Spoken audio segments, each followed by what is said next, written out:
শীতকালে দুধ পুলি পিঠা না খেলে যেন শীতটা জমেই ওঠে না। দুধে ভেজানো নরম তুলতুলে দুধ পুলি পিঠা তৈরি হয় খেজুর গুড় আর নারকেলের পুর দিয়ে। অন্যান্য পিঠার তুলনায় এই পিঠা বানানো কিন্তু অনেক সহজ। আসসালামু আলাইকুম প্রিয় দর্শক, আশা করছি সবাই ভালো আছেন। নতুন রেসিপি দেখার জন্য স্বাগতম। আজকে আমি আপনাদের তৈরি করে দেখাবো দুধ পুলি পিঠা। দুধ পুলি পিঠা তৈরির জন্য প্রথমে নারকেলের পুরটা তৈরি করে নিব। আর এর জন্য প্রথমে একটি প্যানে নিয়ে নিয়েছি হাফ কাপ গুড়। গুড়ের মধ্যে আমি এখন দিয়ে দিচ্ছি হাফ কাপ পানি। গুড় আর পানিটা ভালো মতো একটু নেড়েচেড়ে মিশিয়ে নিব। গুড়টা যখন একটু গলতে শুরু করবে তখন এর মধ্যে দিয়ে দিব 1.5 কাপ পরিমাণ কোরানো নারকেল। এখন গুড়ের মধ্যে ভালো মতো নারকেলটাকে নেড়েচেড়ে মিশিয়ে নিব। এদিকে গুড়টাও গলতে শুরু করবে আর নারকেলটাও গুড়ের মধ্যে খুব সুন্দর করে মিশে যাবে।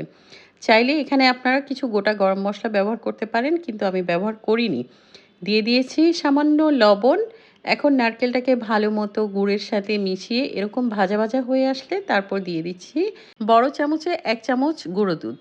দুধটাকে দিয়ে এখন একটু ভালো মতো নারকেলের সাথে মিশিয়ে নিব।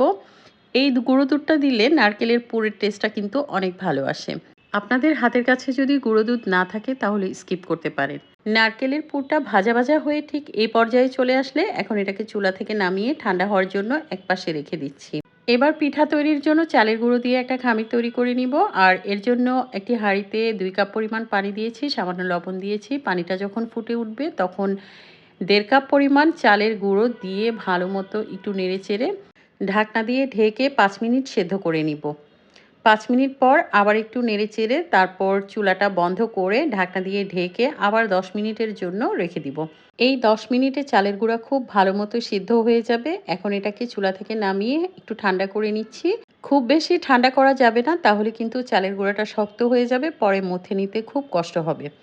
এখন আমি চালের গুঁড়াটা যখন হালকা ঠান্ডা হয়েছে হাত দিয়ে এভাবে একটা বড় থালার মধ্যে নিয়ে ভালো মতো মথে মথে চালের গুঁড়াটাকে আমি একদম সফট একটা ডো তৈরি করে নিব।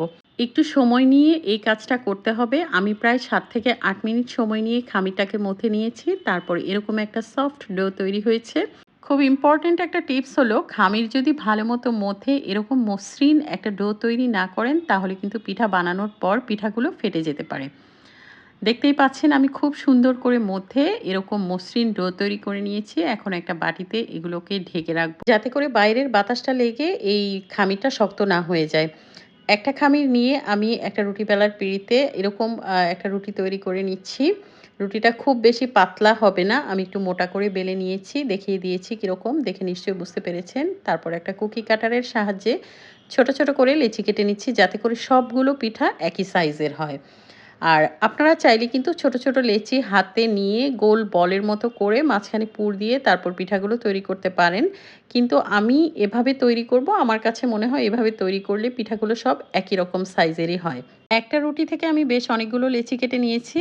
এখন ওই যে আগে নারকেলের পুর তৈরি করে নিয়েছিলাম সেখান থেকে পরিমাণ মতো পুর একটা লেচির মাঝখানে দিয়ে তারপর হাত দিয়ে চেপে চেপে এরকম পিঠাগুলো তৈরি করে নিচ্ছি। একদম ইজি বানানো, এটা কোনো কঠিন কাজ না। পিঠাগুলো বানানোর পর মুখটা ভালো মতো বন্ধ করে দিতে হবে, তা না হলে যখন দুধে ভেজাবেন তখন মুখটা খুলে যেতে পারে। তো ভালো মতো চেপে চেপে আটকে দিতে হবে। এই যে দেখেন আমি সবগুলো পিঠার মুখ একটু চেপে চেপে আটকে দিচ্ছি। আর দেখেন পুলি পিঠাগুলো কত সহজে তৈরি হয়ে যাচ্ছে। পিঠার ডোটা যদি মাখানোর সময় আপনারা একটু স্মুথ করে মেখে না নেন তাহলে কিন্তু এই যে পিঠাগুলো এখন বানানোর পর এগুলো কিন্তু ফেটে যেতে পারে। তাই অবশ্যই পিঠার ডোটা তৈরি করার সময় খুব স্মুথ করে ডোটাকে মেখে নেবেন। দেখেন আমি সবগুলো পিঠা কত সহজে কত দ্রুত তৈরি করে নিয়েছি। মাশাআল্লাহ, পিঠাগুলো দেখতে অনেক সুন্দর হয়েছে। আর এখন পিঠাগুলোকে আমি দুধে রান্না করে নিব। আর এর জন্য আমি আগেই 2 লিটার দুধ জাল করে একটু ঘন করে রেখেছিলাম। এখন সেই দুধের মধ্যে আমি দিয়ে দিয়েছি কয়েকটা গোটা গরম মসলা। দুধটা যখন এরকম একটু ফুটে এসছে এখন দিয়ে দিব 1/4 কাপ চিনি। চিনিটা দিয়ে ভালো মতো একটু নেড়েচেড়ে মিশিয়ে আরও 5 মিনিট মতো জাল করে নিচ্ছি।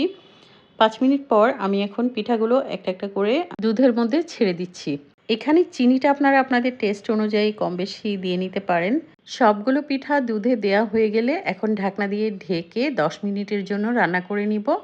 প্রথম 5 মিনিট এগুলোকে আমি নাড়াচাড়া করব না। 5 মিনিট পর একটু নেড়ে দিচ্ছি। দেখেন দুধটাও ঘন হয়ে গেছে আর পিঠাগুলোও একদম ফুলে টসটসা হয়ে উপরের দিকে ভেসে উঠেছে। আচ্ছা, এবার এটার মধ্যে আমি দিয়ে দিচ্ছি 1/4 কাপ লিকুইড গুড়। গুড়টাকে আমি আগে পানি দিয়ে জাল করে ঠান্ডা করে নিয়েছিলাম। দুধের মধ্যে সরাসরি গুড় দিয়ে দিলে অনেক সময় দুধের ছানা কেটে যেতে পারে। এজন্য আপনারা আগে পানি দিয়ে জাল করে একটু ঠান্ডা করে নিবেন। তারপর সেটা দুধের মধ্যে দিয়ে দিবেন। তাহলে দুধটা আর ছানা কেটে যাবে না। আমি আরও প্রায় ৫ মিনিটের মতো জাল করে নিয়েছি। দেখেন অনেকটাই ঘন হয়ে গেছে। আমার দুধ পুলি পিঠা রান্না হয়ে গেছে। এখন আমি এটাকে চুলা থেকে নামিয়ে ঠান্ডা করে পরিবেশন করব। মাশাআল্লাহ, পিঠাটা দেখতে এত লোভনীয় হয়েছে আর রান্না করার সময় একটা পিঠাও ভেঙে যায়নি। সবগুলো পিঠাই একদম যেরকম বানিয়েছিলাম ঠিক সেরকমই আছে আর খেতেও অসাধারণ হয়েছে। ছোট, ছোট টিপসগুলো ফলো করে আপনারাও একবার বানিয়ে দেখবেন। ইনশাআল্লাহ আপনাদেরটাও পারফেক্ট হবে। আশা করি আজকের রেসিপি ভালো লেগেছে। ভালো লাগলে লাইক, কমেন্টস ও শেয়ার করে পাশে থাকবেন। পেজ ফলো করবেন নতুন রেসিপি দেখার জন্য। সবাইকে ধন্যবাদ। আল্লাহ হাফেজ।